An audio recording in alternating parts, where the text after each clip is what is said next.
buenas noches, estimados televidentes. Hoy día tenemos la visita del doctor Ronald del Barco, docente de la universidad y máster en Economía de la Cultura. Me interesaría en esta sesión poner algunos apuntes y algunas reflexiones que sirvan para analizar la autonomía y la academia en la Universidad Mayor de San Simón, considerando el problema y la crisis que está atravesando la universidad respecto a conceptualizar la academia y la autonomía. En ese sentido, las universidades públicas son autónomas e iguales en jerarquía desde la Constitución de Estado. En realidad, creo que Bolivia y México tienen dictaminada la autonomía desde la Constitución.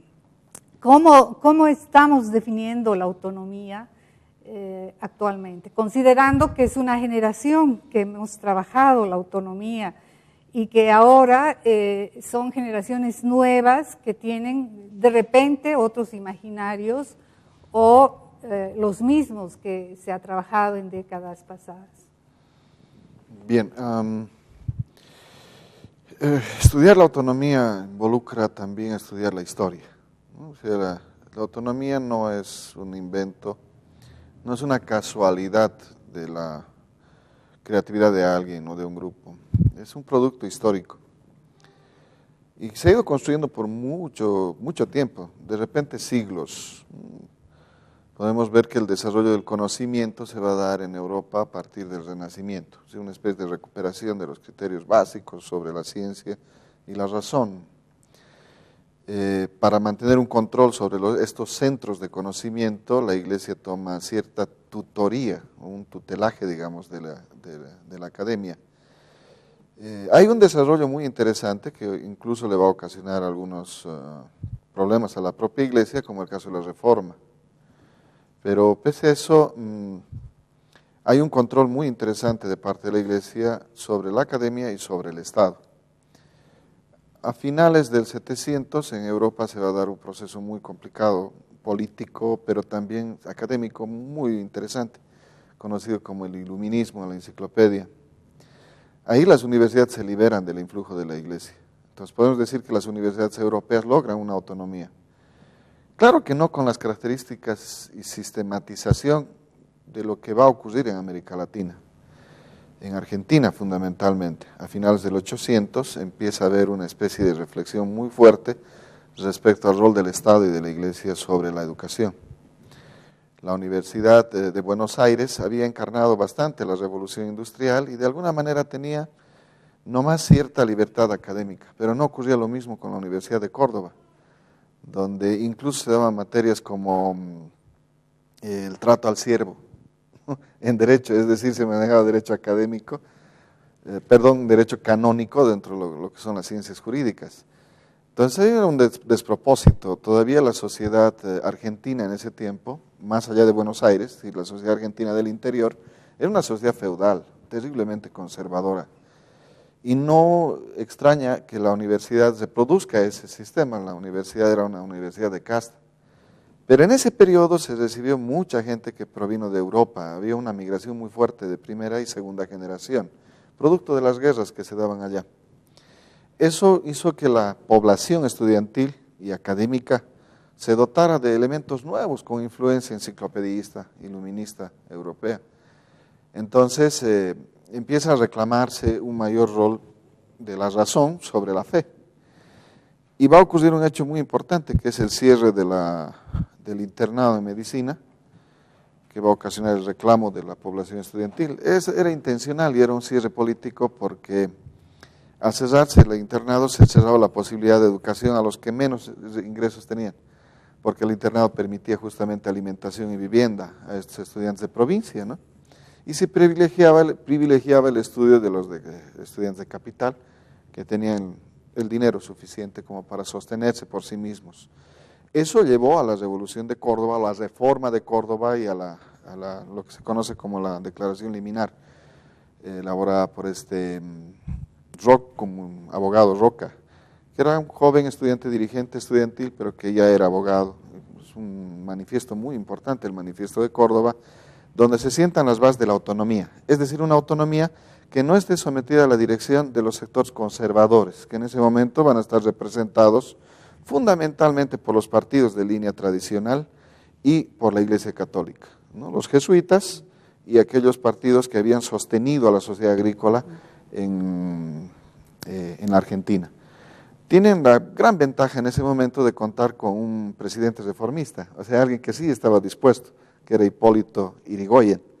Este Hipólito Yrigoyen era un tipo muy extraordinario, además que el anterior, no recuerdo bien el nombre, ya había logrado implementar el voto universal, es decir, fueron avances muy importantes en la Argentina que acompañan la autonomía, ¿no? Por eso te digo que la autonomía no es solitaria, responde a momentos históricos y a hechos históricos. Segundo momento importantísimo pues, respecto a la autonomía se va a dar en la década de los 60, 70 y hasta los 80, que va a influir incluso en otros países de la región y más allá de Latinoamérica. Con los gobiernos de dictadura. Las dictaduras militares que nuevamente van a tratar de controlar a las universidades en su desarrollo académico y poner al servicio o del gobierno o de determinados sectores o de determinadas corrientes políticas a la academia, al estudio de la universidad. En este proceso histórico, ¿cómo es que la autonomía en Bolivia se enlaza y continúa el desarrollo de la autonomía en las universidades de América Latina? Bolivia es un caso muy particular, realmente es un caso muy particular porque va a vivir un periodo de reforma muy interesante a principios del siglo XX con los partidos liberales. Son estos partidos liberales que de alguna manera están conformados por universitarios que no están de acuerdo con el control de la iglesia, ¿no? Entonces una especie de pugna de los sectores tradicionales y los reformistas. Todavía no se había dado el voto universal, no había pasado la guerra del Chaco y ya se hablaba de autonomía universitaria, al igual que se habló de la reforma en la educación con Avelino Ziñani. O sea, grandes avances que se dieron incluso antes de la revolución. Todo el mundo dice antes y un después de la revolución del 52, y eso es falso. Un antes y un después de la guerra del Chaco también es falso, porque antes de la guerra del Chaco ya se habían dado avances muy importantes, ¿no? Las gestas, por ejemplo, del movimiento indígena con Zaratehuilca, la escuela indigenal que se dio en Guarizata, que es previo a este proceso, y también la autonomía universitaria, ¿no? La autonomía universitaria avanza, pero todavía es una sociedad censitaria, excluyente, androcéntrica, ¿no? Claro, el gran desafío ahora es, con estos datos históricos que usted menciona, ¿cómo podemos mirar desde el siglo XXI? Porque este siglo XXI parece un siglo que nos está desafiando en los conceptos del siglo pasado. Es decir, se están reproduciendo, estamos generando nuevos conceptos, es decir, tenemos que volver a mirar atrás a la historia o no nos sirven para hacer esta lectura del siglo XXI. En esos términos, ¿qué significa la autonomía en la academia y en la universidad del siglo XXI? Creo que ese es el gran desafío y que justamente el problema que está atravesando la San Simón está está convocando conceptos que les son necesarios para explicar y en este caso resolver el problema de la universidad. Sí, es decir, hay una proyección de esa época. A ver, México va a recibir la influencia de Elizardo Pérez en el tema educativo y se va a proyectar en una lógica universitaria que apoya el desarrollo del país, producto incluso de la Revolución Mexicana. La tierra para quien la trabaja es una tesis de la Revolución Mexicana que va a influir mucho en la reforma de Córdoba a través de las políticas agrarias y del acuerdo que existe entre la sociedad agrícola y los trabajadores en la Argentina. Y en Bolivia va a dar paso. Sí, ¿no? Va a dar paso al 52. A veces pensamos que eso de que la tierra es para quien la trabaja es producto de la Revolución del 52. Mentira, eso ya se había dado en México. Entonces, este proceso es muy complejo y va avanzando en toda América Latina. Ecuador, Perú con Aya de la Torre, México con la Escuela Indígena Lázaro Cárdenas y la fundación de la Universidad Autónoma de México. Es decir, va a haber todo un conjunto de estudiantes que van al interior de la autonomía van a debatir no solamente sobre el Estado, sino como sobre el desarrollo económico de cada uno de los países. Y cuando este desarrollo económico y la política de cada uno de los países es intervenida por la dictadura, entonces van a ser las universidades a partir de la autonomía que van a reclamar no solamente el retorno a la democracia, sino la reposición de la racionalidad y de la razón en función de la economía. Entonces va a ser un aporte transversal en toda la región. Cochabamba, por ejemplo, con San Simón va a tener un aporte sustancial con la autonomía. La autonomía universitaria le va a permitir desarrollar sus planes académicos más allá de la influencia de determinado gobierno o de determinado partido político.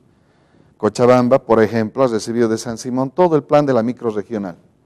Es decir, el desarrollo urbano metropolitano está planificado con la influencia y el trabajo de los estudiantes de San Simón, sin pensar quién estaba en el gobierno en determinado momento o qué partido político es el más importante en determinado momento de la historia. Es decir, la Universidad y la Autonomía trascienden a los partidos y a los gobiernos y va a aportar en el desarrollo agrícola. Hemos aportado en el mejoramiento de semilla de papa, en el mejoramiento de semilla de maíz, en la planificación urbana, hemos aportado en el levantamiento fotogramétrico de cuencas, hemos aportado en el tema de la limnología, en adecuación de maquinaria agrícola.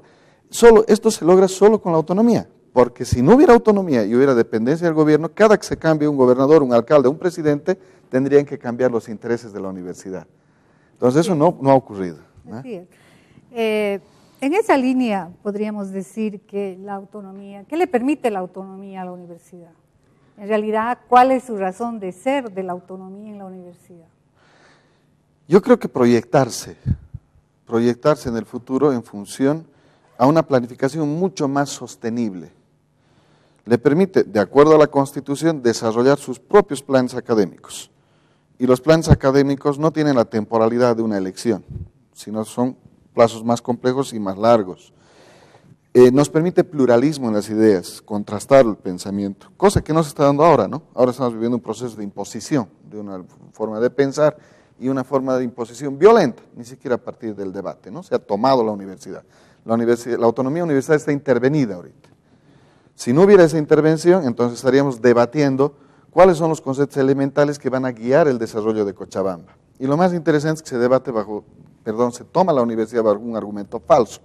Hay que refundar una universidad. Por supuesto que la de Córdoba era importante refundarla, porque respondía a una sociedad agrícola, feudal, y estaba entrando a la Argentina al desarrollo industrial. En cambio, San Simón está respondiendo al desarrollo económico del departamento ahora. Es la institución más importante del departamento, e inclusive podemos decir que es la mejor universidad del país en muchos aspectos. No tuvimos que esperar a que haya una revolución social, ni suba el gobierno del MAS al gobierno, perdón, si vale la redundancia, para hablar de educación intercultural bilingüe. Ya debemos tener 20 o 30 años discutiendo el tema. Hemos planificado el desarrollo agrícola desde muchos aspectos, desde la semilla forrajera, hemos trabajado en el tema de mejoramiento de ganado, sin pensar en la propuesta de un plan de desarrollo nacional que involucre soberanía alimentaria. Nosotros ya lo habíamos hecho mucho antes. Eso permite la autonomía. Mejorar la semilla de maíz, mejorar la semilla de papa, tener los proyectos de camélidos, es decir, eso permite la autonomía, una planificación académica que supere los tiempos, los momentos, y el debate ideológico y el debate respecto a las corrientes pedagógicas y didácticas son procesos muy complejos que van a permitir a la universidad siempre proyectarse. San Simón tiene una gran virtud en este aspecto. Está en Cochabamba, por una posición geopolítica muy importante, pero con muchas desventajas respecto a sus hermanas universidades. No tiene la rancia tradición de Sucre, de la San Francisco Javier, no tiene el contacto político e internacional de la San Andrés, porque ahí están las embajadas, no tiene el poder económico de Santa Cruz o de Tarija, pero pese a eso se ha constituido en la mejor universidad. Y los cochabeños deberían estar muy, muy orgullosos de San Simón. Pero todo esto, todos estos logros de San Simón, reconocidos a nivel internacional por el Mercosur, por la misión de Holanda, por la misión de Bélgica y últimamente inclusive con evaluaciones de los países escandinavos, se ha logrado gracias a la autonomía. Pero es una autonomía conceptual que parte de la libertad de pensamiento y de la libertad de desarrollo del conocimiento. No es una autonomía territorial. Así es. Sí, los interventores de ahora han reducido la autonomía solo al perímetro de la universidad. Y eso es absurdo. No existe un Estado dentro de otro Estado. Solo el Vaticano tiene esa ventaja. No hay soberanía territorial de San Simón respecto a Cochabamba. Porque si no, y eso lo he repetido varias veces, Belaúnde no necesitaba irse al Beni. Bastaba con que entre a San Simón para ser intocable, ¿no? Y eso es falso. Sin embargo, si la autonomía faculta a las universidades públicas la responsabilidad de gobernarse a sí misma, de impedir que el Estado intervenga en los contenidos de sus programas académicos, de manejar sus recursos propios, ¿qué está pasando en Cochabamba con la San Simón? Yo creo que vivimos un proceso de desideologización y manejo de la política de una manera instrumental. Hemos convertido la política en un negocio, no en un proyecto. Normalmente se dice que la base de política o la estructura de cualquier proyecto político debe tener organización, proyecto y liderazgo. Pero aprovechamos niveles organizativos muy interesantes y también de ciertos liderazgos sin proyecto, o con proyectos que nada tienen que ver con la universidad. Son proyectos de otro tipo, deben ser proyectos partidarios o de otros sectores. Me causa extrañeza, por ejemplo, que se asuma una postura, entre comillas, legitimada por un discurso, pero no se dé la cara, ¿no? Se tenga uno que encapuchar. Posiblemente se dé en un estado de facto, es decir, se han encapuchado muchos para evitar que el aparato represivo del Estado los identifique, porque el gobierno de facto hacía procesos sumarios, no tenías derecho a defenderte, pero ahora no, estás viviendo en democracia. Y andar enmascarado en la calle es sinónimo de delincuencia, ¿no? Claro, esto se da como una parte de las medidas populistas frente al sindicalismo. En lugar de fortalecer el sindicalismo, que es uno de los elementos importantes de la autonomía, resulta que aparecen hechos y figuras populistas, ¿no? Si bien creo que está claro las características de la autonomía y podemos delimitar hasta dónde va y cómo va, nos toca ahora pensar por la emergencia que está viviendo la Universidad de San Simón, y estoy de acuerdo contigo que es la que va a aportar en este momento a la discusión de la autonomía a nivel del sistema universitario. Toca ahora pensar y repensar en base a lo que está pasando en la Universidad Mayor de San Simón, la autonomía en este siglo XXI. Es decir, si la autonomía es una forma que confiere el Estado desde la Constitución, desde la norma para administrar las universidades públicas, hay otro concepto superior a la autonomía, ¿o qué implica? Porque de acuerdo al ministro, a sus declaraciones, pareciera que fuera un Estado aparte del Estado plurinacional, ¿no? Claro, de facto se nos ha otorgado soberanía, ¿no? Que ha dicho que no se va a intervenir la autonomía, asumiendo que la autonomía es la puerta de la Jordán, ¿no? ¿Y qué implicaría la soberanía para la San Simón? Yo creo que sería algo terrible, porque un Estado soberano no tiene ninguna relación con el otro Estado soberano, ¿no? No hay otra norma superior. Claro, alguien me contaba de algún prefecto de hace muchos años que cuando alguien en la universidad dijo que era territorio libre, pedía pasaporte con visa para entrar al territorio boliviano, y lo hacía en la puerta de la Jordán, justamente, ¿no? Es decir, es un absurdo, pero el tema que tocaste respecto a la sindicalización me parece fundamental. Justamente la autonomía universitaria va a surgir con el movimiento sindical, pero estas tendencias que ahora se están manifestando violentamente dentro de la universidad niegan al sindicalismo. Persiguen a los dirigentes sindicales porque los acusan de burócratas y quieren reponer el poder en una pequeña burguesía, entre comillas, intelectual, que debe liderar a un proletariado que no tiene conciencia política, sino solo conciencia sindical, ¿no? Entonces hay un desprecio por el movimiento popular, pero se lo instrumenta, se lo utiliza bajo falsas consignas. Por ejemplo, los profesores no quieren dar examen. ¿Y qué manera? ¿Cómo pega? Es marketing social, ¿eh? Y yo no he visto a un solo profesor decir que no quiere dar examen. Nadie le ha preguntado a un profesor si quiere o no quiere dar examen. Y cuando lo han hecho, en algún caso, el profesor ha dicho que quiere dar examen, pero quiere un tribunal imparcial. Y ahí también está la importancia de volverse casi 100 años en el tiempo a la reforma de Córdoba, cuando planteaba la cátedra libre, paralela y la periodicidad, a través de un proceso de evaluación permanente de la actualización docente. Y a nosotros le decimos eso, escalafón. Pero en ningún momento dice se va a tomar un examen y por mayoría de votos, es decir, democráticamente se va a elegir al profesor. En la academia no hay democracia. El que sabe, sabe. El que no sabe, no. Si no es por mayoría de votos que uno aparece siendo sabio, ¿no? Estoy de acuerdo con usted cuando al grito unísono de que no quieren dar examen, no se ha permitido dialogar ni reflexionar por los problemas que está atravesando la universidad. Es algo que está haciendo mucho daño a la universidad.